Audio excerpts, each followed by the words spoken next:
What's up, you guys? Welcome to today's video. If you are new, my name is Jess. I'm a recovering addict who also served time in prison. The purpose of these stories that I share with you is to help deter people from going down the same path I went, or even just to give people hope that recovery and sobriety is possible. Today's video is one that I pre-filmed 4 weeks ago, 3 or 4 weeks ago with my ex-boyfriend Randy. If this is the first video that you are seeing of me, please go down to the description box and watch other videos. If this is the first story time you've heard about Randy, please go watch the videos that I have filmed with Randy in the past. It's going to give you a backstory on who he is and his story. Also, a few days ago, I filmed a video updating you guys on Randy's current situation. Now, he has since returned to jail, so I will leave that story or update, I'll leave that video on the card up here. So please go watch that before you watch this video. It'll give you more insight on what's going on currently with him today. So today's video is going to be a story time of what it was like for my ex to date me. At that time, I was a drug dealer. Again, the purpose of this video is to not glorify that world. It's to just show you how sick we both were. And even though Randy is still struggling with his addiction on a day-to-day basis, and even though he has returned to jail, I feel like we could still learn something from my past and from our story together. I'm not gonna lie, this video was hard for me to film. Hearing him tell stories that I've told on my channel before, but from his perspective, on his point of view, was like, dang man, like our addiction got so bad, but I am living proof that recovery is possible, sobriety is possible, and that is the purpose of this video. If it is a trigger for you to talk about dealing or using, please click off of this video. I will see you guys in my next one. For those of you that are still here for this one today, please go into this video with an open heart and an open mind. I know this is like a 20-minute long intro. I'm sorry about it. But without further ado, let's get into today's video. So today's video is going to be filmed in my car because it's raining. And also I'm still at my parents' house. There's tons of kids running around and screaming in there. So we're kind of limited in where we could film. It's a quiet space, so I'm sorry. So today's video is going to be what it was like for Randy to date me, who was a drug dealer. Now, we've kind of mentioned this briefly in previous videos, but we never went in depth about it. So I think that's what today's video is going to be. Feel free to share any story that you want to share or anything that you want to tell my subscribers. The floor is yours. I think the first question that I want to ask you is, what was it like dating a drug dealer as a man? Did you want more of an active role in that? What was the day-to-day like? What was your perspective of me being a drug dealer? I think that was the right way to word that. Yeah. You know, for me, it was a great opportunity to have free drugs, you know, that being the biggest thing for me. I didn't have to pay for anything. Just because I was in a relationship with you, you know, it meant that I had drugs pretty much anytime that I wanted them. That's true. So I don't know if I would call it enabling, but you definitely helped feed my addiction at that time. I would call that enabling. It's definitely enabling, right? I was also an addict, so we were just kind of codependent together. Absolutely, yeah. What was your role in my business? You know, you held everything, and you know, really my only role other than making sales was basically the muscle. You know, I was around if things went wrong, if somebody didn't pay or somebody tried to steal the work. You held all the drugs. Other than that, really, you know, other than having access to free drugs, my only part was basically the muscle, you know. I was around when, you know, when people didn't pay for it or when people were threatening the operation.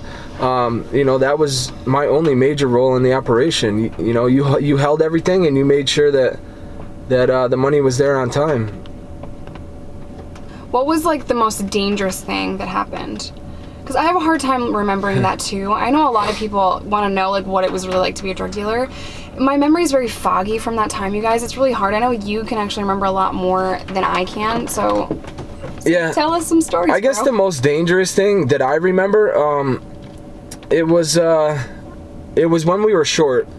We were short one time and we went a few times. We went with a couple friends and we bought some coke and I think like 50 bundles of heroin to try to make up and get to the re-up point that we needed to be at, which I think at that time was like 11 or 12,000.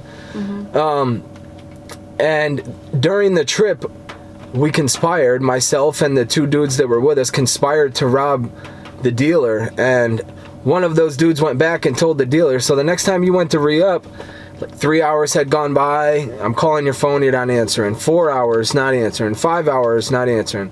6-7 hours later, finally dude answers your phone. And I asked him where you were. He said you were right there. And he confronted me about this little plot that I had to rob him.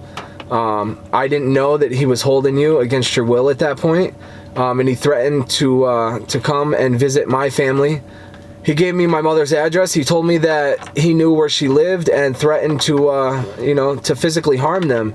Yeah. At that point, me and the guys that we were with, we were in a local bar, and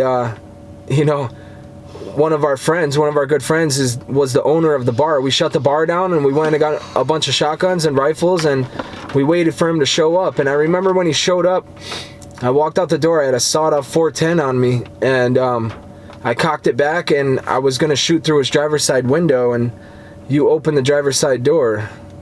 You were in the driver's seat. I couldn't see through the tinted windows. I was like a millisecond away from shooting through that door.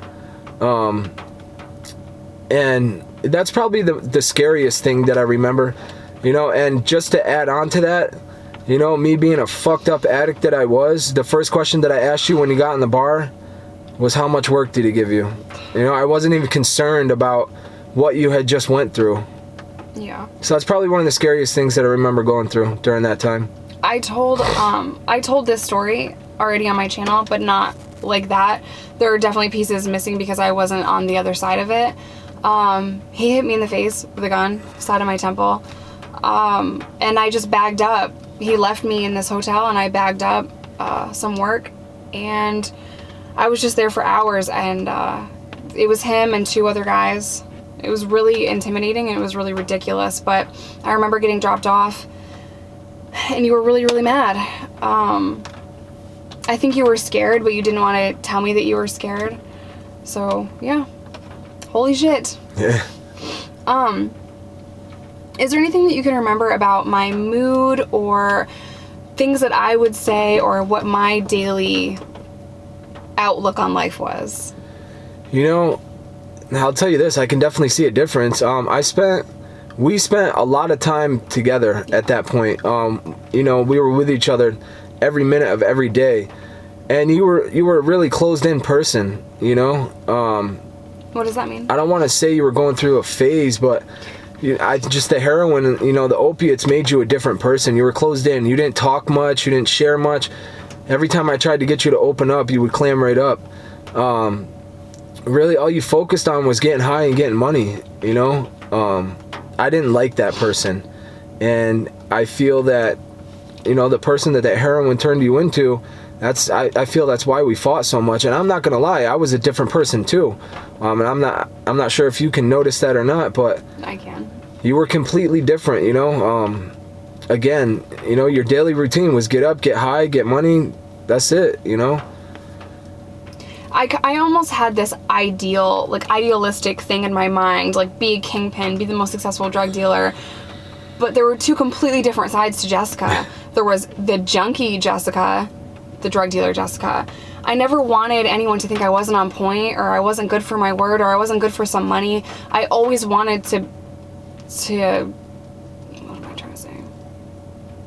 I always wanted people to know I'm good for it. If I say I'm going to do something, I'm going to do it. If I say that I'm going to pay this, I'll pay that. And my reputation meant a lot to me. Now that I'm a tired-ass mom, I can't believe that I had so much loyalty to people that didn't give a shit about me. I had one runner in particular that I felt like I could trust. I have told stories about him in the past. What was the last time that you saw that runner? The last time I saw him is when we were short. We called and asked him if he had a connect to get some cheap bundles and maybe some coke, and he did. He called a friend of his, and we drove a couple hours, and we copped some coke and some dope to try to make up the money that we had either shot or spent. And that night when we got back home, I had a sale for some coke, and him and I left. We left you at the house.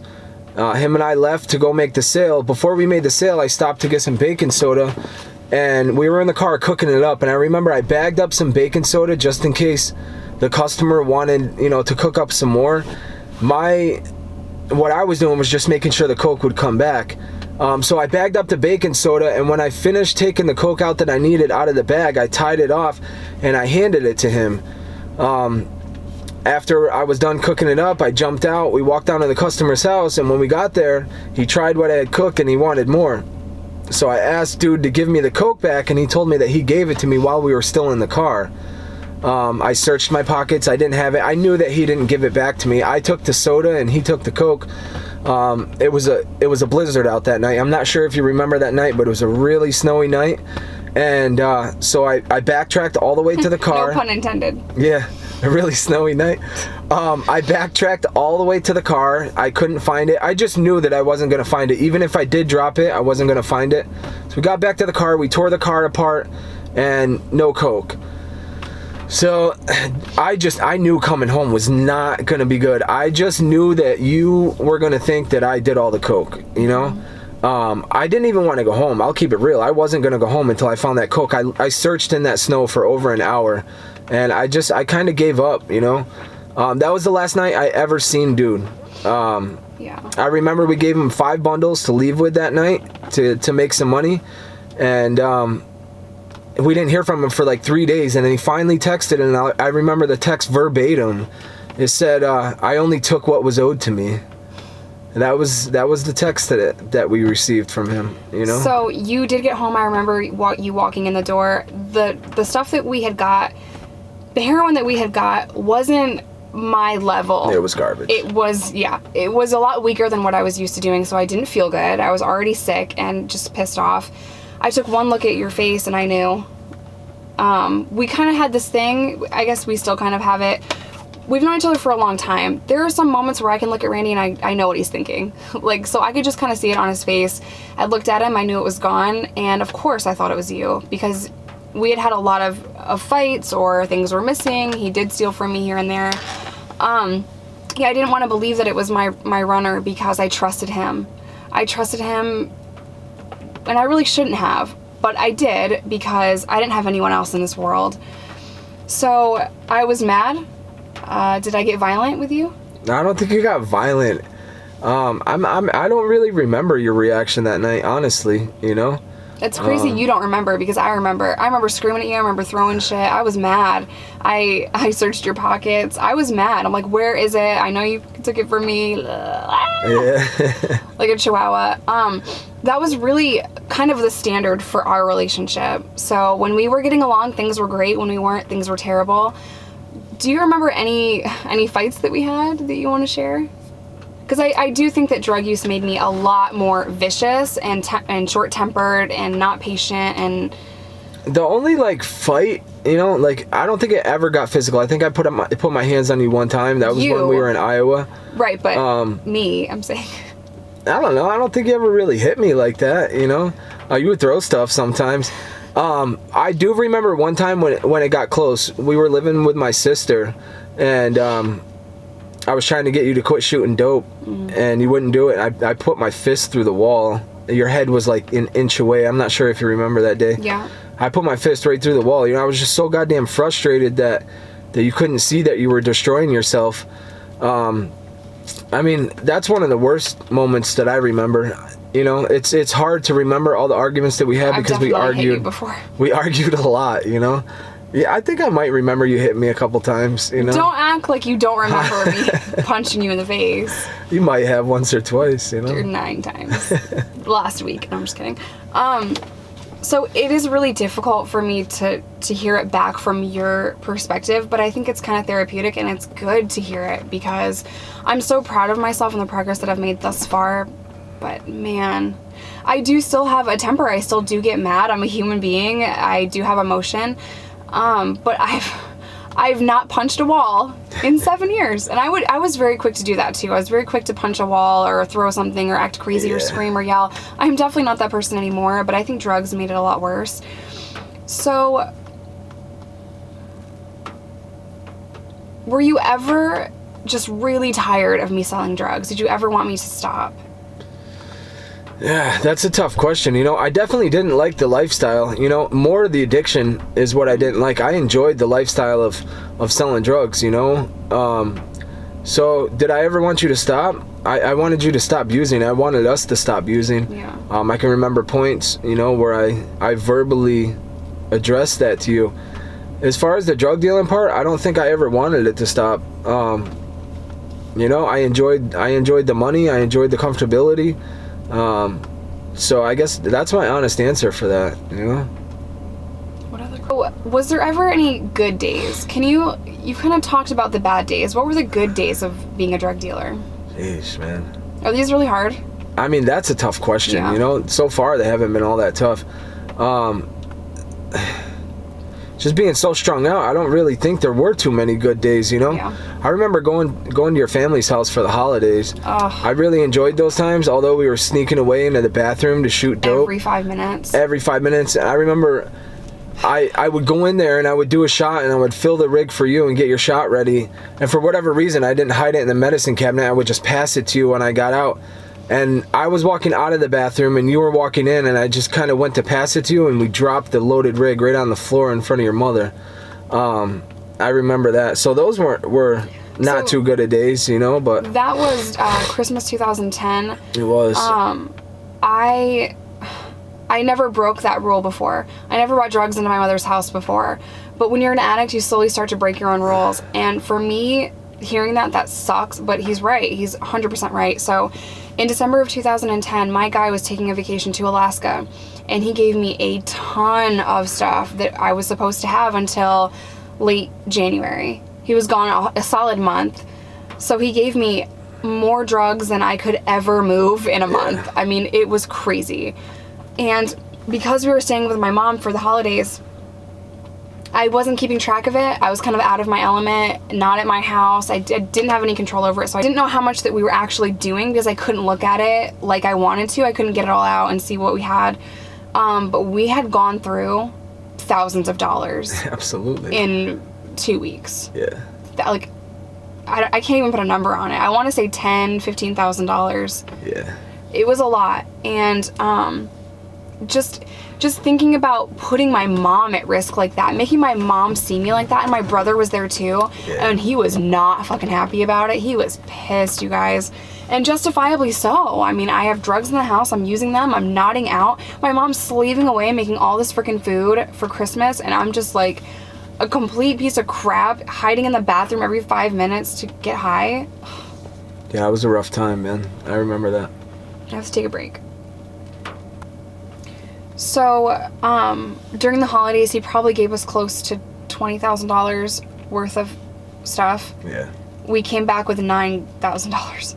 And he was like, nope, you're done. This is it. You've been so short so many times. You were supposed to level up, basically. It's not the fucking terminology. I'm so out of this life. Yeah, I think at that time we owed him like $8,000, you know, being short a few times on re-up here and there. I owed him $8,000 a pack. Multiple times. I know, I'm saying though, like our total bill at that point was like $8,000. So when we came back with that one, he kind of shut it down. So after being short again, I was cut off for a little while. Now you have to think I was going from every 3-day re-ups of 100 bundles. 100 bundle re-ups every 3 days to you can call someone else if you need a bundle. Yeah.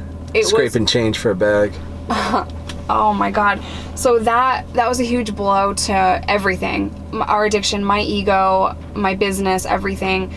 And he eventually put me back on. Out the gate, we needed a couple grand to get an apartment because we were kicked out of whatever place we were because we didn't have money to have anything, so we were staying with someone, I think. Yeah, we were staying on Bridge. Yeah, we were staying with someone for, a little while, a few weeks maybe, and he put us back on, and it was almost like that month of scrape and change for a bundle didn't happen because I got my connect again and everything's good and I got money again. So out the gate, even though I had this massive bill hanging over my shoulders, which I was in debt to him before, my runners helped me get out of it. So now, fast forward, Jess is back in debt again, and a couple weeks after I was put on, I spent a few $1,000s to get us an apartment, furnish the apartment, decorate the apartment, already cutting into my profit to make this money back to him, which I said was my number one goal, was to make this money back to him and make it right. My word is good. I will make this money back to you. I'll make it right. And nope. Just kidding. I'm a junkie. And he knew not to trust me. I think he was giving me just enough to hang myself, And it was almost like he wanted just cause. So finally, Randy robbed a store. We already had heat on us. He knew that. He knew things were tough. He wouldn't come to the town that I lived. I'd have to meet him in certain places, like far out, right? Fishing access. Yeah, I'd have to meet him in these like really sketched out weird places, like way the fuck out of town. And of course you're willing to do that because your addiction runs your life, and you're willing to meet them 3 hours away if that is the requirement, even though they're 10 minutes away. Heat, as far as law enforcement, got really bad. They were closing in on me, they were closing in on him. They already had an investigation open for all of it. So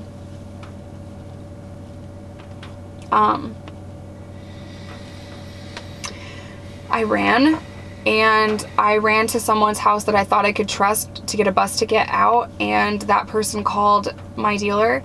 My dealer picked me up. I threw a massive fit. I didn't want to get in the car with him because I thought he was going to kill me.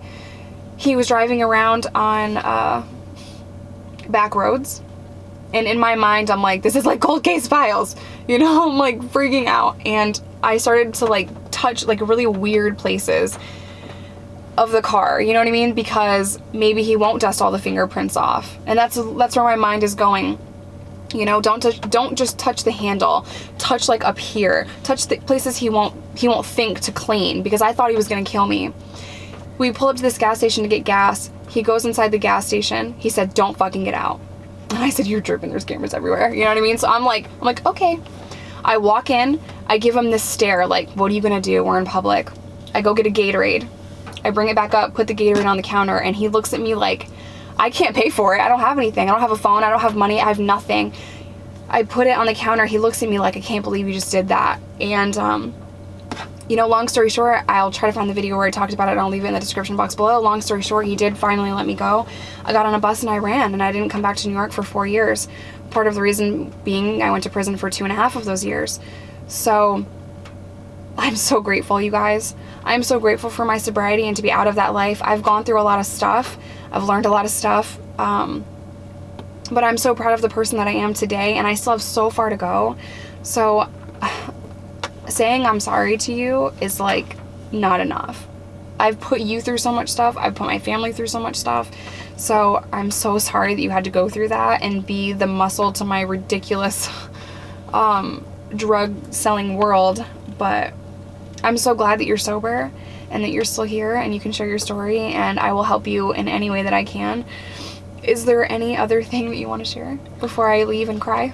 No, I just want to say that I'm truly grateful. You know, we went through a lot of bad shit together, and I'm grateful that we can sit here as friends today, and that you're here, you know, for moral support, and you know, to help me learn how to live a sober and healthy life. I'm truly grateful for that, and I just want to say thank you. You're welcome. All right, you guys, I have to go cry. So I love you so much. Stay safe, stay sober. Do not run around on those streets, and I'll see you guys next time. Bye, guys.